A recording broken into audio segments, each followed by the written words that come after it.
All right, Dale Schwagel here with Local Fighters TV. And speaking of local fighters, we're here at Defcon 1, a training bed for MMA fighters here in Southwest Florida. I'm standing here with Phil Nuno and Jesse Victory, owners of this gym. Guys, tell me, there's got to be a philosophy behind how you teach your guys when they come into the gym and you teach each fighter. I mean, you're having such success teaching these young fighters to fight. What is the philosophy here that's having such success?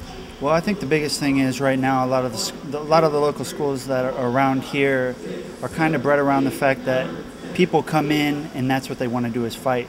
We actually bring in fighters who at first they start out as it's more of a hobby, and they realize that they start loving it. I mean, that's how I got into jiu-jitsu. That's where I started.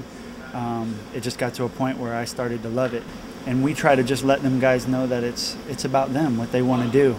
And when they start expressing themselves that they want to fight, we just want to open up the avenues, give them the opportunities. The fights are out there, the opportunities are out there. You got to be careful, make sure it's in the right areas and right venues.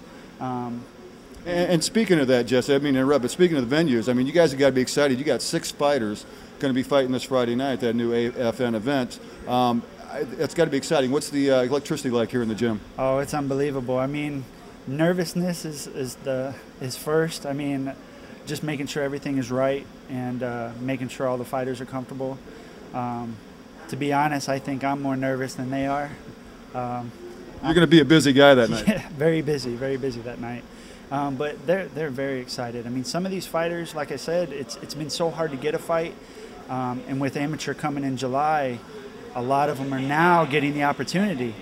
Before you had to fight pro, you didn't really have a choice, and now with amateur happening, gives them the opportunity, and actually a lot of opportunities to fight and at least test the waters.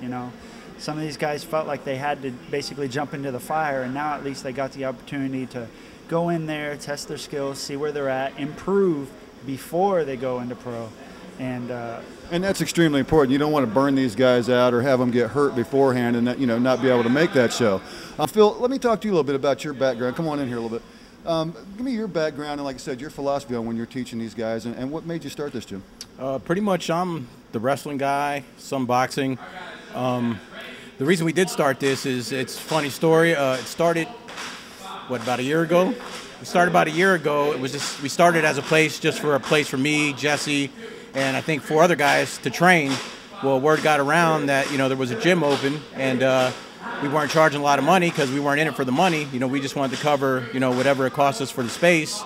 So it just started growing. 1 week we got 5 guys, next week 5 more. So pretty much our gym, it's at 35 we're going to stop it. We're just here to build fighters, put fighters out there, and maybe get a couple guys in here that just want to do it as a hobby. But like Jesse said, what happens, they come in here, they want to do it as a hobby. Before you know it, they want to go jiu-jitsu tournaments, they want to get in the cage. So we're here to help them, without breaking the bank on them. Now, you mentioned earlier your background's a little bit on wrestling, and that's one thing. You've got to be able to mix all martial arts in this business. And what kind of benefit do you think it does for your background for these guys in wrestling? Well, for the MMA part, it helps with them, not being caught on their back, being able to get back to their feet, to escape, stuff like that. Trying not to get caught in Jesse's jiu-jitsu.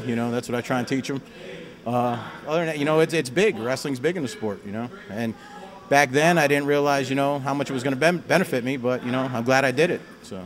Well, you heard it, guys. I mean, it's a small classroom here. These guys really know what they're doing. They're dedicated to their work. If you're looking to train and become an MMA fighter, you got to come here to Defcon 1 in Cape Coral, right, guys? Right, very much so.